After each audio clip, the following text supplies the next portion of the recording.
ஐயோ இன்னும் 4-5 வருஷம் பார்த்து ஜனசோகை அதிகமா ஆகிவிடுமா. ஹெல்மெட் ஆப்டாது வெண்டி ஆப்டா கூட, அதனால முன்ன ஹெல்மெட் பண்ணி வச்சுக்கிறேன். வெள்ளி எப்ப நான் வாங்கிக்கலாம், ஹெல்மெட் தான் ஆப்டாங்க.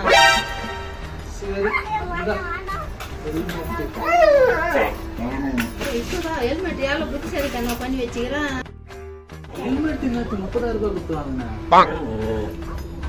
எல்லாம் கம்மியா ஆப்பிடுமா, 2000-3000 கூட. ஹெல்மெட் தான் ஆப்பிடாதான். ஹெல்மெட் போடாத வேண்டி ரோட்டு மேல ஓட்ட முடியுமா? செஞ்சுங்கள சொன்னாங்க வெயில.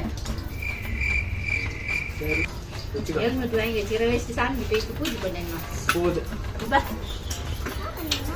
ஹெல்மெட் வாங்கிட்டேன். 2000-3000 வாங்கிடலாம்.